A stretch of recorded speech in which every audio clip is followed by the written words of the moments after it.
নিজেকে ভালো রাখার সবচেয়ে ভালো উপায় হচ্ছে অল্পতে সন্তুষ্ট থাকা। বিসমিল্লাহির রহমানির রহিম। সবাইকে আসসালামু আলাইকুম। কেমন আছেন আপনারা সবাই? আশা করছি যে যেখানে আছেন ভালো আছেন, সুস্থ আছেন। আলহামদুলিল্লাহ, আমিও ভালো আছি। তো চলে আসলাম আপনাদের মাঝে আরেকটি নতুন ভিডিও নিয়ে। আজকের এই ভিডিওটি সকালের নাস্তা করার পর থেকে শুরু করেছি। প্রথমে চলে এসেছি বেডরুমে। বেডরুমে এসে বিছানার চাদরটি গুছিয়ে রাখার জন্য মশারি খুলে সুন্দর করে মশারি কুশনের মধ্যে রাখলাম, আর বিছানাটা খুব সুন্দর করে ঝেড়ে ক্লিন করে নিলাম। পরিষ্কার বিছানা খুব সুন্দর লাগে দেখতে। তারপর চলে আসলাম, কিছু কাপড় জমেছে সে কাপড়টা ধোয়ার জন্য।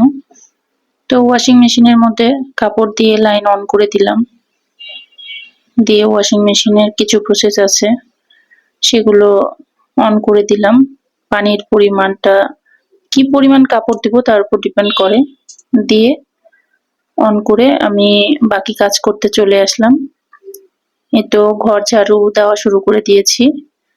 প্রথমে যে কথাটা আমি বলেছিলাম সেটা হচ্ছে নিজেকে ভালো রাখার ভালো উপায় হচ্ছে অল্পতে সন্তুষ্ট থাকা। প্রয়োজনের চেয়ে অতিরিক্ত কোনো কিছুই ভালো না। তাই আল্লাহ তাআলা আমাদের যতটুকু দিয়েছেন ততটুকুতেই সন্তুষ্ট থাকা উচিত। আমার যতটুকু বা যা কিছু আছে তাই নিয়ে আমি আল্লাহ তাআলার রহমতে সন্তুষ্ট থাকার চেষ্টা করি। এদিকে আমার ছোট মেয়েটার স্কুল ছুটির সময় হয়ে গেছে, তাই তাড়াহুড়ো করে রেডি হয়ে মেয়েকে স্কুল থেকে আনতে বের হলাম। সকাল শুরু হলে আমার যে কি পরিমাণ ঘড়ির সাথে শত্রুতা শুরু হয় তার কি বলবো। আমি ঘড়ির কাঁটাকে আস্তে আস্তে চলতে বলি, অথচ ঘড়ির কাঁটা এত দ্রুত চলে যে আমার কাজ শেষ না হতেই মেয়ের স্কুল ছুটির ঘন্টা বেজে যায়। কি আর করার বলুন, ঘড়ি তো আর আমার কথা মতো চলবে না, তাই আমাকেই ঘড়ির সময়ের সাথে তাল মিলিয়ে চলতে হয়। মেয়েকে স্কুল থেকে নিয়ে আসার পর মেয়ে বলছে, আম্মু আমার পিঠে হাত দিয়ে দেখো আমি কত ঘেমে গেছি, প্রচন্ড গরম ছিল আজকে। তাড়াতাড়ি আমাকে এক গ্লাস ঠান্ডা ঠান্ডা শরবত দাও।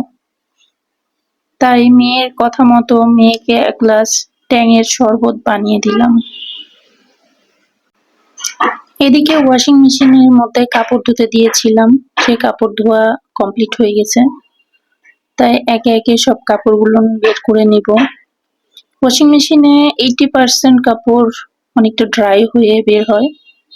তারপরে আমি প্রত্যেকটা কাপড় খুব সুন্দর করে বারান্দাতে মেলে দিব। আমার বেলকনিটা খুবই ছোট, তো কি করা যাবে বলুন। ছোট বেলকনিটায় নিজের মতন করে আম, তার টাঙিয়ে আর কি কাপড় মেলে দিয়েছি। বেলকনিটা ছোট হলেও আমরা নিজেদের মতন করে অ্যাডজাস্ট করে নিয়েছি, অনেক কয়টা তার কাটিয়েছি।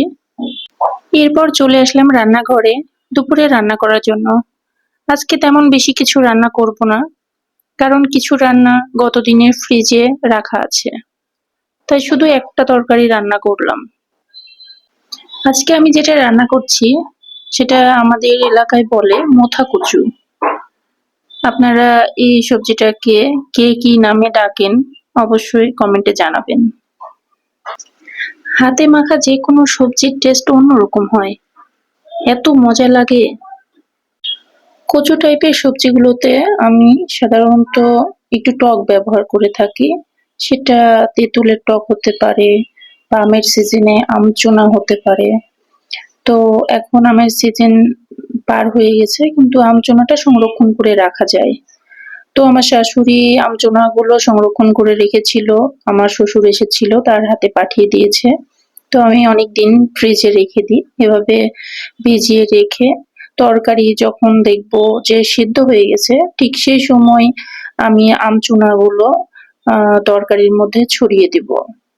তারপরে কিছুক্ষণ একটু ঢেকে রেখে দিব। দেখবেন যে তরকারির টেস্ট এত মজা হয় তা কি আর বলা।